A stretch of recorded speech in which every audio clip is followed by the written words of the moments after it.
누가복음 7장 1절에서 10절 말씀.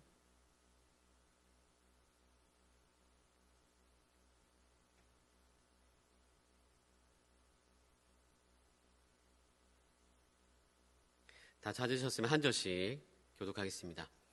예수께서 모든 말씀을 백성에게 들려주시기를 마치신 후에 가버나움으로 들어가시니라.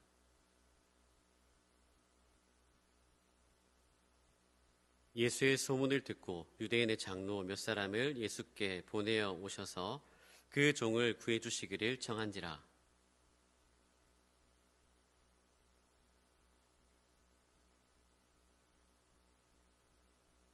그가 우리 민족을 사랑하고 또한 우리를 위하여 회당을 지었나이다 하니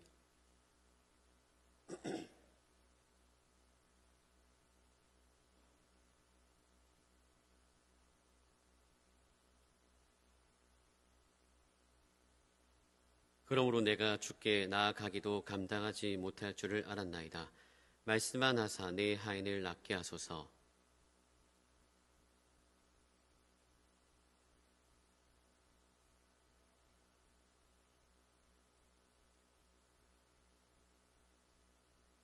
예수께서 들으시고 그를 놀랍게 여겨 돌이키사 다른 무리에게 이르시되 내가 너희에게 이르노니 이스라엘 중에서도 이만한 믿음은 만나보지 못하였노라 하시더라.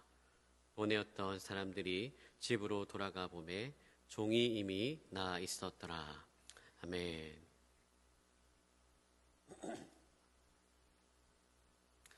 할렐루야.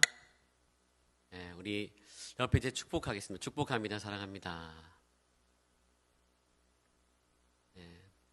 한번 하나님 만납시다. 여러분, 하나님 만나기를 진짜로 소망합니다. 아멘.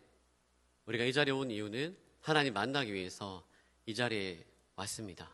그래서 여러분 마음을 활짝 여시고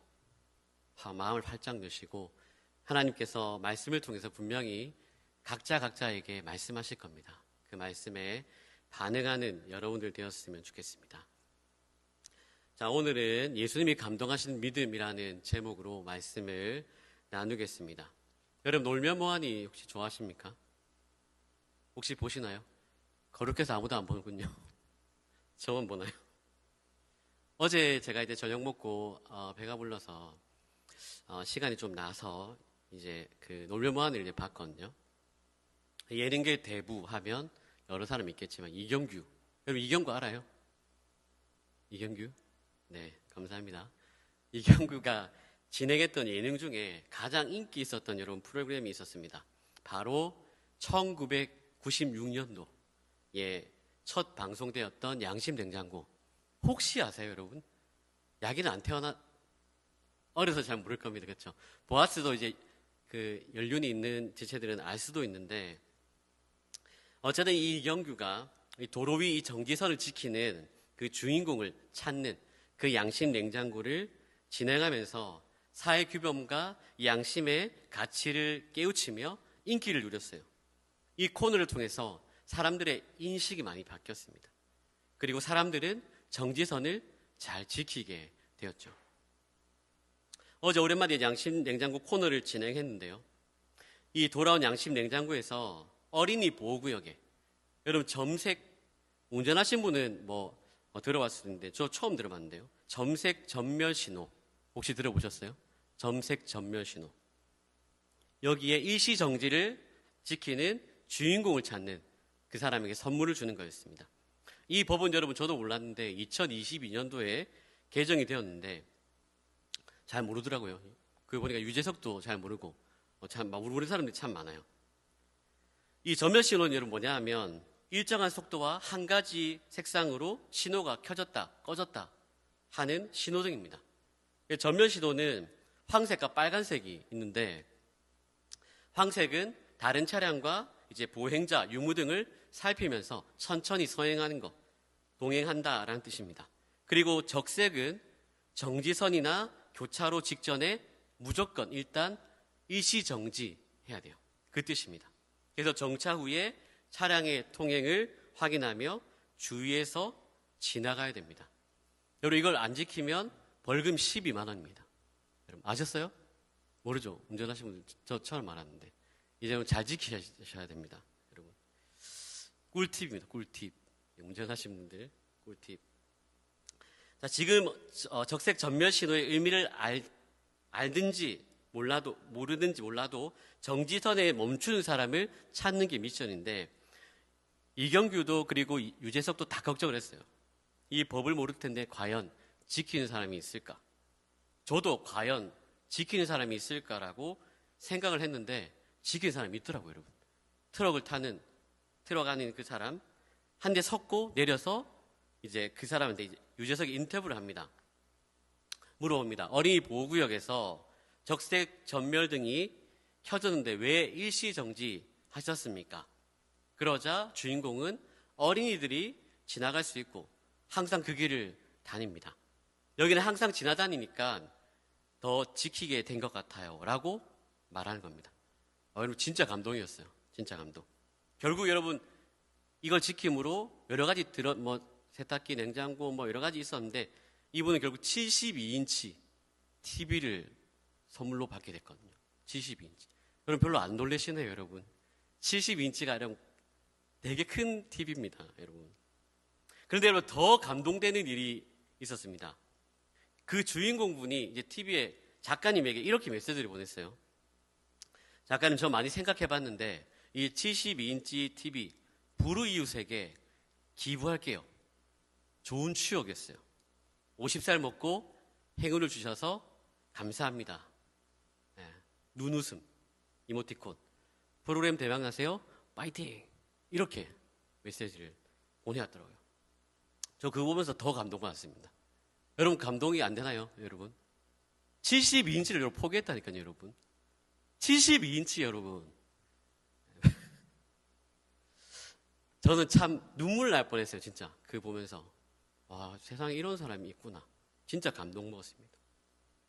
여러분 오늘 본문에 예수님이 감동하시는 이야기가 등장하고 사람이 등장하죠.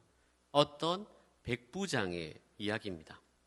더 구체적으로 이야기하면 예수님께서 백부장의 종을 고쳐주시는 이야기죠. 놀라운 것이 있습니다. 치유는 종이 받았는데 이 이야기의 주인공은 백부장이에요. 질문이 있습니다. 예수님은 백부장의 어떤 부분 때문에 감동을 받으셨고 또한 백부장의 종이 고침을 받았을까요? 그 이유는 백부장의 믿음 때문입니다. 백부장의 믿음 때문에 예수님은 감동을 받으셨고 백부장의 그 믿음을 인정해 주셨고 백부장의 종 또한 고침을 받았다는 것입니다. 사랑하는 여러분, 바라고 원하는 것은 우리 모두 예수님이 감동하시는 그 믿음을 소유하시길 축복합니다. 예수님이 감동하시는 믿음의 사람이 되시길 주님의 이름으로 축복합니다. 오늘 본문을 통해서 그 얘기를 할 겁니다. 자, 1절에 보시면 예수께서 자기의 모든 말씀을 백성에게 들려주시기를 마치신 후에 가버나움으로 들어가시니라 라고 말씀합니다. 예수님은 백성에게 하시던 모든 말씀을 마치셨습니다. 여기서 모든 말씀은 누가복음 6장에 나오는 산상수훈, 평지설교를 의미합니다. 예수님은 산에서 제자들과 큰 무리들에게 하나님 나라의 가치관을 가르치셨습니다. 이 말씀을 가르치신 후에 사역을 계속하기 위해 이동하시는데 거기가 바로 가버나움입니다. 가버나움. 누가복음에 따르면 예수님은 공생의 사역 초기부터 이 가버나움을 중심으로 활동하셨습니다. 가버나움은 갈릴리 호수 북서쪽에 있는 도시로서 예수님의 주요 사역지 중 하나입니다. 가버나움은 로마 군인들과 유대인들이 함께 거주하던 도시로 백부장과의 만남이 이루어진 곳이죠. 예수님이 가버나움으로 들어가셨습니다. 이곳에 어떤 백부장이 살고 있었죠. 그럼 백부장은 로마 군대에서 100명의 군사를 지휘하는 장교입니다. 요세포스에 의하면요, 이 본문에 나온 백부장의 군대는 여러 국적을 가진 외국인들로 구성되었고 헤롯 안디바로부터 공급을 받고 있었다고 합니다. 또 폴리비우스는 백부장의 지위에 대해서 말하기를 지휘할 능력이 있는 사람으로서 그 군대에서 가장 우수한 사람이 백부장의 지위에 선택되었다라고 말씀합니다. 그러니까 이 지위에 있는 사람에게는 성실성과 지도력을 겸비한 인격이 요구된 것이죠. 정리하면 백부장은 100명의 군사를 지휘하고 거느리는 어느 정도 영향력을 갖고 있는 훌륭한 로마인이다라고 할 수 있습니다. 여러분, 그런데 굉장히 놀라운 사실이 있습니다. 2절에 보시면 어떤 백부장의 사랑하는 종이 병들어 죽게 되었다라고 말씀하는데요. 종을 그냥 종으로 얘기하지 않고 어떻게 해요? 사랑하는 종으로 말씀하고 있다는 겁니다. 그럼 마태는 아들이라고 번역될 수 있는 파이스로 기록하고 있다면 누가는 둘로스, 종으로 표현합니다. 이 단어는 종 또는 노예를 의미하는 말로 생명에 대한 그 결정권이 자신에게 없고 주인의 뜻에 자신을 전적으로 맡기는 사람을 의미합니다. 오늘 본문에서 여러분 사랑하는 종이라고 말씀하는데요. 그러나 원어에 보면 귀중한 종이라고 표현합니다. 둘로스 엔티모스, 이것은 귀중한 종, 소중한 하인이라는 의미입니다. 무슨 의미입니까? 백부장이 자신의 종을 단순한 노예로 취급하지 않고요, 너무나도 소중하게 귀하게 여겼다는 것을 강조하고 있는 것이죠. 여러분, 백부장이 자신의 종을 소중하게 여겼다는 것은 굉장히 대단한 일이었습니다. 왜냐하면요, 당시 로마 사회에서는 종을 단순한 소유물로 여겼기 때문입니다. 그래서 보통 이 종이 병들거나 쓸모없어지면 버렸습니다. 그런데 백부장은 자신의 종을 단순한 소유물이나 재산으로 생각한 것이 아니라 아끼고 사랑하는 존재로 여겼다는 것입니다. 백부장은 자신의 권위만을 내세우는 사람이 아니라 인격적으로도 굉장히 따뜻하고 자비로운 사람이었다는 것이죠. 여러분, 나는 어떻습니까? 교회에서 약인과 보아스 지체들을 대할 때, 혹은 학교나 직장이나 가정에서 친구나 직장 상사나 후배, 그리고 부모님과 형제들을 대할 때 함부로 대하고 있지는 않습니까? 존귀한 존재가 아닌 도구로 대하고 있지 않습니까? 여러분, 백부장이 종을 귀하고 소중하게 여긴 것처럼 우리도 서로를 하나님의 사랑으로 존귀하게 여겨야 합니다. 왜 그렇습니까? 하나님께서 우리를 노예가 아니라 존귀한 자녀로, 사랑하는 자녀로 여겨주시기 때문입니다. 우리 모두는 하나님의 형상대로 지음받은 존귀한 자들입니다. 내가 하나님의 형상대로 지음받은 존귀한 자라면 옆에 지체들도 하나님의 형상대로 지음받은 존귀한 자입니다. 할렐루야. 자, 옆에 지체에게 이렇게 얘기해주세요. 당신은 존귀한 자입니다. 당신은 존귀한 자입니다. 사랑합니다. 축복합니다. 진심으로 하셨죠? 여러분. 그러면 여러분, 차별해서 안 되죠. 차별하지 마시고 서로 존중하게 여기며 축복해 주시길 바랍니다. 그런데 안타깝게도 백부장이 사랑하는 이 종이 병들어 죽게 되었습니다. 매우 절박한 상황이죠. 단순한 병이 아니고 큰 병이었습니다. 여러분, 백부장은 자신의 종을 너무나도 귀하게 소중하게 여겼기 때문에 반드시 살려야겠다는 마음이 있었습니다. 그때 예수의 소문을 듣게 되고 유대인의 장로 몇 사람을 예수님께 보내서 그 종을 구해주시기를 청하게 되죠. 백부장은 직접적으로 예수님을 본 적이 없습니다. 그러나 예수님에 대한 소문을 들었습니다. 어떤 소문일까요? 예수님은 못 고치는 병이 없다. 예수님을 만나면 다 고칠 수 있다라는 소문이죠. 여러분, 믿음은 들음에서 시작되는 것입니다. 우리도 마찬가지입니다. 하나님의 말씀을 들을 때 믿음이 자랍니다. 그런데 여러분, 좀 이상한 점이 있어요. 제가 묵상하면서 자신의 종을 살리기 위해서 예수님의 소문을 들었어요. 그렇다면 누가 예수님께 가야 합니까? 유대인의 장로들이 가야 될까요? 아니죠. 백부장 본인이 직접 가야 합니다.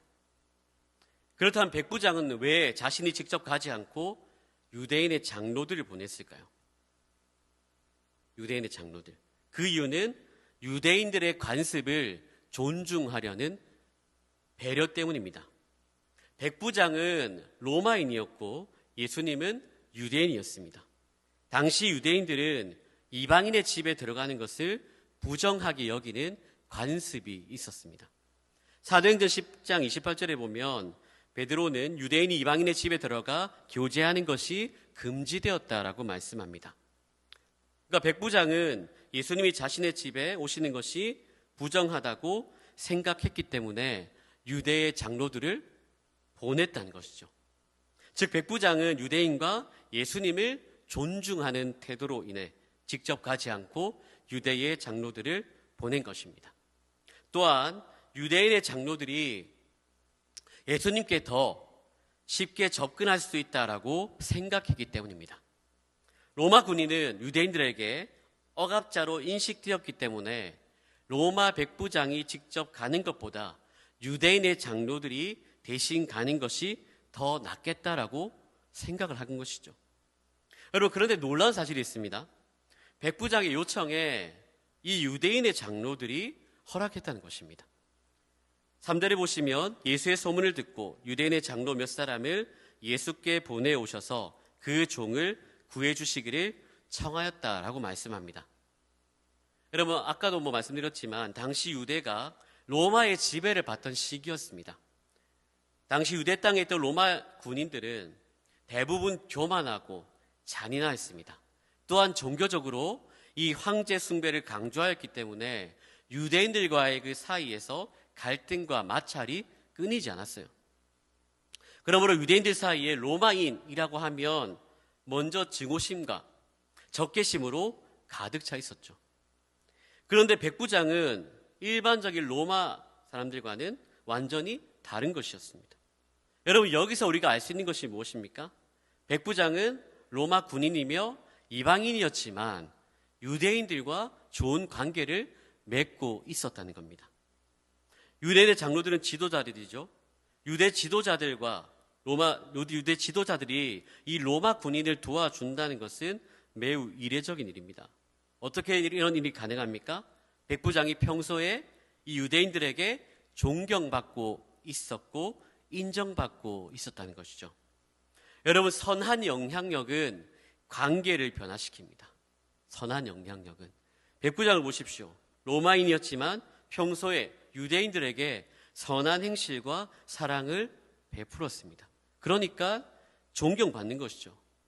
여러분, 축복합니다.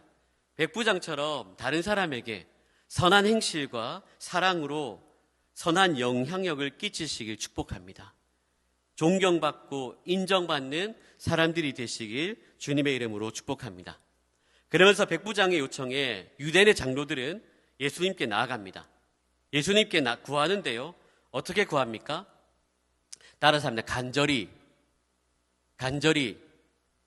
구했다는 간절히. 그들은 백부장 같은 마음으로 예수님께 간절히 구했다는 것입니다. 4절 보십시오. 이르되 이 일을 하시는 것이 이 사람에게는 합당하니이다. 아멘. 무슨 말씀입니까? 이 사람은 예수님께서 부탁을 들어줘도 될 만한 사람입니다. 백부장은 예수님께 도움을 받을 만한 자격이 충분한 사람입니다. 라는 의미죠. 여러분, 그렇다면 유대인의 장로들이 예수님의 부탁을 들어줘도 된다고 예수님께 도움을 받을 만한 자격이 충분한 사람이라고 말할 수 있는 그 이유가 무엇입니까? 그 이유를 설명하는데 5절인데 5절, 우리 5절 같이 읽어볼까요? 5절. 그가 우리 민족을 사랑하고, 아멘. 두 가지 이유로 설명하죠. 첫째, 그가 우리 민족을 사랑하기 때문입니다. 그는 백부장이죠. 백부장은 유대 민족을 진심으로 사랑하고 존중하는 사람이었습니다. 여러분, 이게 쉬운 일이 아니죠. 아까 제가 로마 사항을 얘기했잖아요. 로마 군인들은 로마 사람들이 일반적으로 교만하다는 것. 백성을 압제하며 재물을 뺏고 탈취했거든요. 그러나 백부장은 유대인들에게 오히려 호의를 베풀고 진심으로 사랑했다는 것입니다. 둘째로 우리를 위해 회당을 지었기 때문입니다. 여러분, 회당은 유대인들이 예배하고 율법을 가르치는 굉장히 중요한 장소였습니다. 이방인이 유대인을 위해서 회당을 지었다는 것은 매우 특별하죠. 여러분, 유대인들에게 회당은 예배하고 율법을 가르치는 장소였기 때문에 너무너무 중요한 것입니다. 백부장이 유대인들을 사랑했기 때문에 그들이 필요로 하는 것이 무엇인지, 어떻게 하면 내가 도와줄 수 있는지 물어보지 않았겠습니까? 여러분, 이것이 쉬운 일일까요? 쉽지 않습니다. 자신의 물질을 들여서 누군가의 필요를 채워준다는 것은 사랑하지 않으면 절대로 자발적으로 나오지 않는 행동입니다. 사랑하기 때문에 필요를 채워주시는 겁니다. 유대인들은 자기 나라를 사랑하고 회당을 지어준 이유로 백부장의 종을 고쳐달라고 예수님에게 간절하게 요청하였습니다. 자, 여러분, 예수님이 어떻게 하셨습니까? 6절에 보시면 예수님께서 유대인의 장로들과 함께 백부장의 집에 가십니다. 허락하시죠. 자, 가고 있는데 백부장이 친구들을 보내어 이렇게 말씀합니다. 6절 중반절을 보면 주여 수고하시지 마옵소서, 내 집에 들어오심을 나는 감당하지 못하겠나이다. 아멘. 쉬운 성경은 이렇게 말씀합니다. 주님, 수고하실 필요가 없습니다. 저는 선생님을 집에 모실 만한 자격이 없습니다. 주여 수고하지 마옵소서. 무슨 말씀일까요? 예수님을 향한 깊은 배려와 존경심의 표현입니다. 이 주여라는 호칭은 백부장이 인간을 구원하는 그 예수님의 신적인 권위를 인정하는 신앙 고백입니다. 여러분, 백부장이 자신의 집까지 오실 필요가 없다라고 말한 이유가 무엇입니까? 그 이유는 예수님을 집에 모시는 것을 감당할 수 없기 때문입니다. 즉, 나는 자격이 없기 때문입니다. 라는 것이죠. 이것은 여러분, 아까 우리가 살펴봤지만 4절에 나오는 장로들이 말하는 합당함과 비교가 되고 대조가 되죠. 그런데 백부장은 자격이 없습니다라고 고백합니다. 여러분, 여기서 우리가 깨달을 수 있는 것이 있습니다. 따라서 합니다. 백부장의 믿음은 겸손한 믿음입니다. 여러분, 백부장의 믿음은 겸손한 믿음이에요. 여러분, 하나님은 겸손한 자에게 은혜를 베풀어 주십니다. 백부장이 어떤 위치에 있습니까? 100명을 거느리고 있는 사람이죠. 힘과 능력이 있어요. 여러분, 힘과 능력이 있는 사람은 대부분 나아만처럼 반응하게 되어 있습니다. 나아만이 문둥병에 걸렸을 때 엘리사 선지자를 찾아가게 되죠. 나아만은 자신이 아람의 장군이었기 때문에 납작 엎드리거나 직접 보면서 기도해 줄 줄 알았습니다. 그런데 엘리사는 나아만을 직접 쳐다보지도 않고 오히려 종을 시켜서 요단강에 7번 몸을 씻으라라고 말만 전달하죠. 그러자 나아만 어떻게 합니까? 분노하죠, 분노. 왜냐하면 자존심이 상했기 때문입니다. 내가 장군인데 이스라엘 선지자 따위가 나를 무시하나 하면서 엘리사의 말을 무시하고 그냥 아람으로 돌아가려고 했죠. 여러분, 이것이 무엇입니까? 교만입니다, 교만. 하나님의 말씀을 무시하고 내 생각과 고집대로 하는 것이 무엇입니까? 교만이죠. 교만하면 하나님은 물리치십니다. 여러분, 교만한 사람에게 절대로 하나님의 은혜가 임하지 않습니다. 하나님은 겸손한 사람에게 은혜를 베풀어 주시는 거죠. 백부장은 자신의 힘과 능력이 있음에도 불구하고 예수님 앞에서 철저하게 자신의 지위를 내려놓고 낮추죠. 나는 자격이 없습니다. 나는 아무것도 아닙니다. I am nothing이죠. 여러분, 얼마나 겸손합니까? 얼마나 겸손한 믿음입니까? 신약에 또 이런 겸손한 믿음을 가진 사람이 있습니다. 세례 요한입니다. 세례 요한은 예수님보다 6개월 먼저 태어나서 예수님의 오심을 준비하던 사람이었습니다. 세례 요한은 유대 광야에서 메뚜기와 석청을 먹고 낙타 털옷 하나를 걸치고 거룩하게 살았던 사람입니다. 세례 요한이 광야에서 외칩니다. 회개하라, 천국이 가까이 왔느니라. 요한의 외침에 많은 사람들이 그 자리에서 회개하고 세례를 받게 되죠. 요한의 이름이 알려지면서 여러분 스타가 됩니다. 스타. 그런데 예수님께서 사역을 시작하십니다. 예수님도 제자들과 유대 땅에서 세례를 베푸십니다. 예수님이 사역을 시작하시자마자 요한을 따랐던 그 수많은 사람들이 예수님을 더 따라가게 되는 겁니다. 세례 요한의 제자들이 볼 때 굉장히 자존심이 상하고 마음이 아프고 힘든 것이죠. 그래서 그 안타까움을 세례 요한에게 얘기를 합니다. 그러자 세례 요한은 이렇게 고백합니다. 요한복음 3장 28절부터 30절인데요. 우리 함께 읽겠습니다.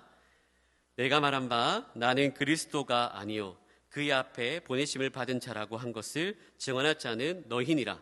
신부를 취하는 자는 신랑이나 서서 신랑의 음성을 듣는 친구가 크게 기뻐하나니 나는 이러한 기쁨으로 충만하였노라. 그는 흥하여야 하겠고 나는 쇠하여야 하리라 하니라. 아멘. 무슨 말씀입니까? 내가 전에도 얘기했지만 나는 그리스도가 아니야. 그의 앞에 보내심을 받은 자야. 신부를 얻는 자는 신랑이나 신랑 옆에 있는 그 신랑 친구도 신랑이 행복한 모습을 보며 크게 기뻐한다. 나는 지금 이런 기쁨으로 충만하다. 그리스도는 흥해야 되고 잘 되어야 하고 나는 쇠하고 망해야 한다. 여러분 30절 제가 굉장히 좋아하는 말씀인데요. 그는 흥하고 잘 되어야 하고 나는 쇠하여야 하리라. 여러분 진짜 겸손하지 않습니까? 여러분 세례 요한에 이렇게 고백할 수 있었던 이유가 무엇일까요? 자신의 사명과 역할이 무엇인지를 분명하게 알고 있었기 때문입니다. 그래서 여러분 자기 자신을 철저하게 부인하고 있는 것이죠. 이것이 바로 겸손한 믿음입니다. 여러분 나는 어떻습니까? 겸손한 믿음이 있습니까? 예수님을 진짜 만난 사람들의 고백이 무엇입니까? 저번주에 강 목사님께서 설교하셨죠. 베드로의 고백이 무엇입니까? 주님 나를 떠나시옵소서. 나는 죄인입니다. 여러분 우리가 누굽니까? 죄인이죠. 죄인. 죄인은 자신의 어떤 행위도 주 앞에서 의의 근거로 내세울 수가 없죠. 왜냐하면 내가 얼마나 더러운 죄인인지 사도 바울의 고백처럼 내가 얼마나 죄인 중의 괴수인지 알기 때문입니다. 성경에 또 우리는 우리의 열심과 노력과 행위로 구원받은 것이 아닙니다. 나의 죄를 위해 십자가에 죽으신 그 예수 그리스도를 믿는 믿음으로 구원받은 것입니다. 할렐루야. 하나님의 은혜로 구원받은 것이죠. 여러분 예배, 헌신, 섬김 이것은 은혜에 대한 반응이며 감사이지 자랑할 만한 공로가 아닙니다. 우리에게 필요한 것은 겸손한 믿음입니다. 뿐만 아니라 내가 지금 하고 있는 공부, 내가 하고 있는 일들, 내가 하고 있는 섬기는 그 직분, 이 모든 것들은 내 힘과 내 방법으로 할 수 있는 것이 아닙니다. 하나님 은혜 주셔야 되죠. 하나님 은혜 주셔야 가능한 것입니다. 하나님이 은혜 주시지 않으면 아무것도 할 수 없다는 그 겸손한 믿음이 우리에게 너무너무 필요합니다. 그러므로 겸손한 믿음을 회복하시길 축복합니다. 백부장은 또한 예수님께 이렇게 고백합니다. 7절입니다. 같이 읽을까요? 7절. 말씀만 하사 내 하인을 낫게 하소서. 아멘. 말씀만 하사 내 하인을 낫게 하소서. 무슨 말씀입니까? 말씀으로 충분히 내 하인의 병을 고칠 수 있습니다. 그러면서 백부장은 군대 이 명령체계를 구체적으로 언급하면서 자신의 간청인 근거를 말하죠. 8절 보시면 저도 다른 사람 아래에 있고 제 밑에 부하들도 있습니다. 제가 이 사람들로 가라 하면 가고 저 사람들로 오라 하면 옵니다. 또 제 종에게 이것을 하라 하면 그대로 합니다. 여러분 그래서 백부장이 말하려고 하는 것이 무엇일까요? 주님이신 예수님이 말씀하시면 모든 것이 가능하다는 것이죠. 불가능이 없다는 것입니다. 그래서 여러분 백부장의 믿음은 어떤 믿음이냐? 확실한 믿음이었습니다. 확실한 믿음. 여러분 백부장은 예수님이 말씀만 하시면 자신의 종의 병이 고침을 받을 것이라고 믿었습니다. 무엇 때문에요? 예수님의 권세 때문에요. 예수님은 모든 권세를 가지고 온 우주 만물을 통치하시는 분입니다. 그러므로 예수님이 말씀하시면 맹인이 눈을 뜹니다. 예수님이 말씀하시면 물이 변하여 포도주가 됩니다. 예수님이 말씀하시면 귀신이 떠나갑니다. 여러분, 예수 이름의 능력이 있습니다. 믿으십니까? 예수 이름의 치유가 있습니다. 예수 이름의 자유가 있습니다. 예수 이름의 권세가 있고 예수 이름의 회복이 있고 예수 이름의 구원이 있습니다. 여러분, 예수님은 지금도 말씀으로 역사하시는 분이십니다. 그러므로 예수님을 확실히 믿는 그 믿음을 회복하시길 축복합니다. 예수님은 백부장의 고백을 들으십니다. 그리고 어떻게 반응하시죠? 9절 말씀입니다. 9절 같이 읽도록 하겠습니다. 예수께서 들으시고 그를 놀랍게 여겨 돌이키사 다른 무리에게 이르시되 내가 너희에게 이르노니 이스라엘 중에서도 이만한 믿음은 만나보지 못하였노라 하시더라. 아멘. 여러분, 예수님은 굉장히 놀랍게 여기시며 이 백부장의 믿음에 감동하셨습니다. 왜냐하면 이스라엘 중에서도 이만한 믿음을 가진 자를 만나기 힘들었기 때문입니다. 예수님은 백부장의 믿음에 감동하셨고 결국 백부장의 종의 병은 고침 받았습니다. 할렐루야. 말씀을 정리하면서 여러분, 예수님이 감동하신 믿음은 어떤 믿음입니까? 겸손한 믿음이죠. 그리고 예수님이 감동하신 믿음은 예수님을 확실히 믿는 믿음입니다. 이번 한 주도 이 믿음 가지고 예수님을 감동시키며 살아가는 복된 여러분들 되시길 주님의 이름으로 축복합니다.